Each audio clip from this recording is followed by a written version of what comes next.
Bienvenue dans La Voix Haute. Ici, une autrice lit un extrait, poétique, littéraire, qui l'a traversé. Puis, elle partage une histoire intime sur le même thème. Dans La Voix Haute, on peut lire ce qui nous a fait tenir, dire ce que l'on n'a jamais formulé. Ce podcast est un espace d'échange entre les mots des autres et nos propres silences.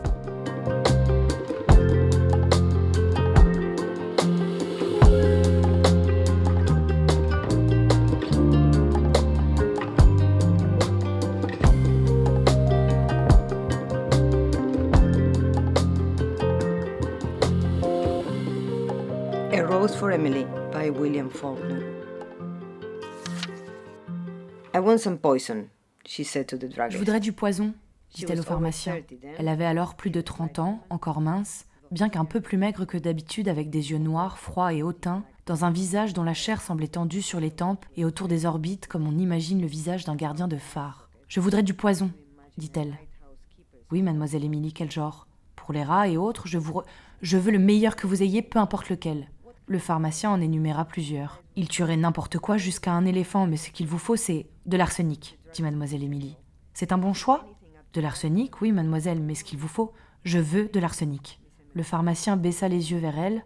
Elle le fixa en retour, droite, le visage tendu comme un drapeau battu par le vent. « Mais bien sûr, dit le pharmacien, si c'est ce que vous voulez, mais la loi exige que vous disiez à quoi vous comptez l'employer. » Mademoiselle Émilie se contentait de le regarder, la tête légèrement renversée pour le toiser droit dans les yeux, jusqu'à ce qu'il détourne le regard, aille chercher l'arsenic et l'emballe. Le livreur lui apporta le paquet, le pharmacien, lui, ne reparut pas. Lorsqu'elle ouvrit le paquet chez elle, il y avait écrit sur la boîte sous le symbole du crâne et des os croisés, pour les rats. There was written on the box under the skull and bones, for rats.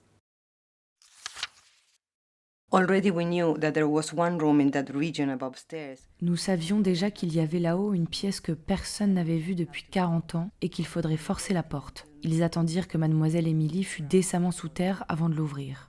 La violence avec laquelle on enfonça la porte sembla emplir la chambre d'une poussière envahissante. Un voile fin, âcre, comme celui d'un tombeau, semblait reposer partout dans cette pièce ornée et meublée comme pour une noce. Sur les rideaux à lambrequin d'un rose passé, sur les abat-jours rosés, sur la coiffeuse, sur le délicat assortiment de cristal et les objets de toilette d'homme garnis d'argent terni, un argent si noirci que le monogramme en était effacé. Parmi eux reposaient un col et une cravate, comme s'ils venaient d'être ôtés. Quand on les soulevait, ils laissaient sur la surface une pâle empreinte en croissant dans la poussière. Sur une chaise était posée la tenue, soigneusement pliée. En dessous, les 2 souliers et les chaussettes jetés là. L'homme, lui-même, gisait dans le lit. Longtemps nous restâmes là, à le contempler, ce sourire profond et sans chair. Le corps avait apparemment reposé, jadis, dans l'attitude d'une étreinte. Mais maintenant, le long sommeil qui survit à l'amour, qui triomphe même de la grimace de l'amour, l'avait cocufié. Ce qui restait de lui, pourri sous les restes de la chemise de nuit, s'était confondu à jamais avec le lit où il gisait. Et sur lui, comme sur l'oreiller à côté, reposait la couche uniforme de la poussière patiente et obstinée. Puis nous remarquâmes que, sur le second oreiller, il y avait l'empreinte d'une tête. L'un de nous en souleva quelque chose et, se penchant en avant, tandis que la poussière sèche et âcre nous montait aux narines, nous vîmes une longue mèche de cheveux gris argent. We saw a long strand of iron grey hair.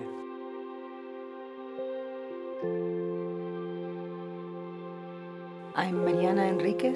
Je m'appelle Mariana Enriquez. J'ai 51 ans et je vis en Tasmanie, en Australie. Mariana Enriquez a choisi de lire cette nouvelle de Faulkner car elle résonne avec plusieurs moments de sa propre vie. Voici le premier. It is the late 70s.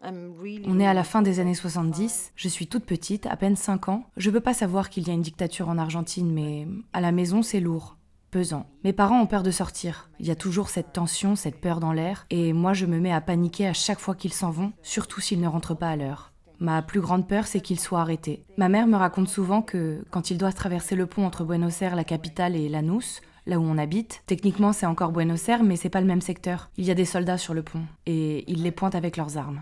Elle me raconte toujours en insistant qu'une fois, quand elle était enceinte de moi, ils ont pointé son ventre avec leurs armes. Cette image me terrifie encore. Chez moi, à l'école, partout, tout le monde est tendu. Les adultes chuchotent comme si quelque chose de très dangereux se passait dehors. Mais personne n'en parle vraiment. Alors moi, je me fabrique une explication, je me dis que mes parents m'ont kidnappée, qu'ils ne sont pas humains, qu'ils sont des extraterrestres. C'est ma manière à moi de donner du sens à cette peur. à ce malaise. Je les aime, mais quelque chose ne colle pas. Je décide qu'ils ne sont pas mes vrais parents. La nuit, j'écoute leur conversation à travers la porte. Nos chambres sont proches. Ils laissent la porte ouverte parce que je suis petite. J'essaye d'entendre un mot, une phrase, quelque chose qui prouverait qu'ils vont me rendre. Mais je ne comprends rien. Ils parlent tout bas. Et pour moi, ça, c'est la preuve ultime qu'ils ne sont pas ce qu'ils disent être.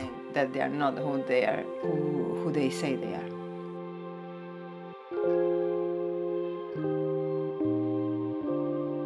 It's the early 80s and around. On est au début des années 80. Dans le quartier, tout le monde parle du grand-père d'un des gamins avec qui on joue dans la rue. Il est fossoyeur au cimetière de Lanús. C'est une famille pauvre, mais tout le monde les aime bien, sauf ce mec. Depuis toujours, on dit qu'il est bizarre, un peu flippant à cause de son métier, mais maintenant, une énorme rumeur entre les enfants raconte qu'il vole les morts, qu'il prend leurs bagues, leurs bijoux. Et puis, les enfants disent qu'il a carrément volé un cercueil, qu'il le garde dans son jardin et qu'il invite les gens à entrer dedans. Et que si t'acceptes, quand tu es à l'intérieur, tu sens des mains qui te saisissent. Rien de dangereux apparemment, tu sors et lui, il rit. On dit aussi qu'il s'assoit dessus comme sur un banc, l'après-midi pour boire son maté. Mais personne n'a jamais osé vérifier, ni poser la question au gamin Gustavo. Et jusqu'à aujourd'hui, je ne sais toujours pas si c'était vrai. C'est resté un des mystères du quartier. Anyway, that's one of the mysteries of the neighborhood. I'm 12, I'm an insane Catholic at this point. J'ai 12 ans et à ce moment-là, je suis complètement à fond dans le catholicisme. J'adore ça. J'adore la religion, surtout à cause de sa dimension mythique. J'aime Jonas et la baleine, les sauterelles qui tombent du ciel, Moïse qui ouvre la mer Rouge. Je veux vivre là-dedans. J'adore l'idée de Jésus qui revient d'entre les morts, ce cadavre magnifique qui marche parmi les vivants. Lazare, pour moi, c'est un zombie. Je suis obsédée. J'ai lu l'Odyssée et d'autres trucs, mais rien ne vaut la Bible. Je suis fan et j'aime les églises. Je les trouve sublimes. Je veux être prêtre, un homme, un prêtre et même un pape. Vient le moment de la confirmation, la grande cérémonie mystique où tu acceptes Jésus et on te trace une croix d'huile sur le front. Et t'es censé voir la divinité. Alors moi, j'attends Jésus littéralement, parce que dans la Bible, pour moi, tout est littéral. Quand les apôtres voient Jésus après sa mort, c'est pas une colombe ni un papillon, c'est pas une métaphore. C'est lui qui leur dit « mets ta main dans ma plaie ». Et moi, je veux ça. Donc j'attends. J'ai l'huile sur le front, je suis complètement ouverte, spirituellement prête. C'est la seule fois de ma vie où je ressens ça, une ouverture totale. Je prie, je me concentre et rien ne se passe. Je me souviens très bien, je suis seule, pas dans ma chambre, mais juste à côté de l'église. C'est intense, j'attends encore. Et à un moment, je me dis, bon, s'il vient pas dans les 24 heures, allez, 48 heures, c'est fini. Et il est pas venu. Alors que j'étais prête, sincère, pleine de foi. C'est sans doute la foi où je suis la plus proche d'un truc surnaturel de ma vie. Après ça, je suis brisée, j'arrête d'être catholique. Je trouve toujours ça fascinant, mais pour moi, c'est fini. Je deviens obsédée par le surnaturel parce que quand les gens me disent qu'ils se connectent aux fantômes, etc., je me souviens de ce moment et je sais que ça n'arrive pas si tu essaies que ça arrive. I remember what that feels like and I know that doesn't happen if you wish for it.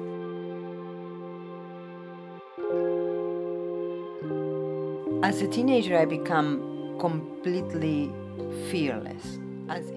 À l'adolescence, je deviens complètement intrépide. J'ai plus peur de rien, ni du danger, ni de la mort. C'est fou parce que toute mon enfance, je la passe dans la peur. Peur pour moi, peur pour mes parents, peur de la fin du monde. Et soudain, ça me paraît ridicule. Comme un immense gaspillage de temps, d'énergie, de jeunesse. Alors je fonce. Je commence à prendre de la drogue très tôt, genre 13, 14 ans. C'est moi qui vais la chercher. C'est pas qu'on m'en propose, non. Je vais la trouver. Un jour, avec mes amis, on sent du cannabis dans notre rue. Ça vient d'un type qui habite une super belle maison. On va le voir et on lui dit « Allez, fais tourner ». Mais il refuse. Alors on va voir le grand frère d'un pote, et lui il dit « Bon, si ces gosses sont si désespérés, autant que ce soit moi qui leur enfile plutôt qu'ils aillent traîner dans la rue. » Et à partir de là, c'est le début d'une période complètement folle. Extrême mais incroyable.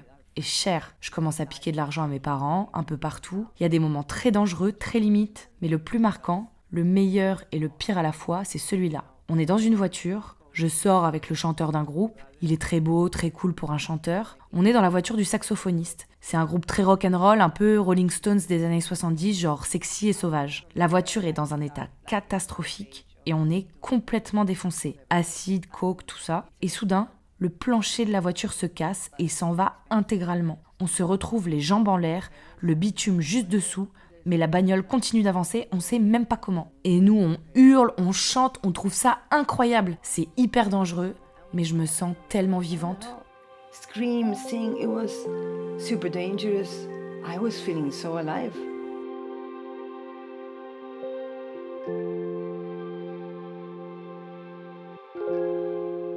We are in the first years of university, studying journalism in the city of La Plata. On est dans nos premières années d'études à la fac de journalisme de La Plata. Un de nos amis, Miguel Brou, vient presque jamais en cours. Il est toujours ailleurs, toujours occupé.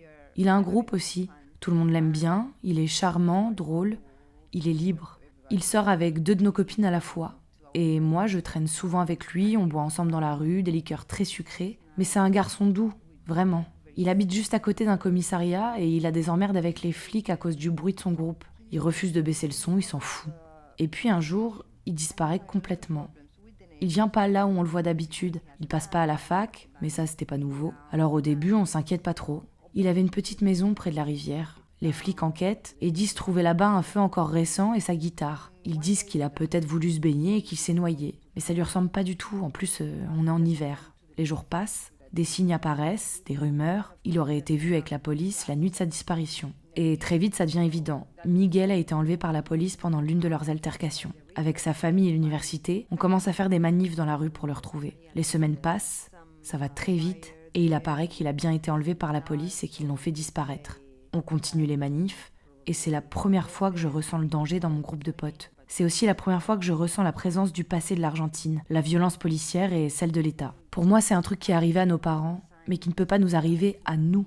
On se rend compte qu'on est presque dans la même situation qu'eux, en fait. Son corps ne revient jamais, mais c'est prouvé au tribunal que les flics l'ont tué. Ils voulaient pas le tuer, juste l'arrêter de nuire et d'être impossible. Et en effet, il l'était, mais ça a mal tourné et ils l'ont tué. Il a jamais été retrouvé. C'est la première fois que je vis la mort d'un proche, pas à cause d'un accident, pas suite à une maladie, mais d'une façon hyper fantasmagorique parce qu'elle vient directement de la violence du passé. C'est la première fois qu'un de mes amis s'en va et sans corps, je n'ai aucune façon de faire son deuil. C'est à la fois une mort très personnelle et très politique. It's the first time that one of my friends is gone. There's no way of grieving him properly. And it's a personal but very political death.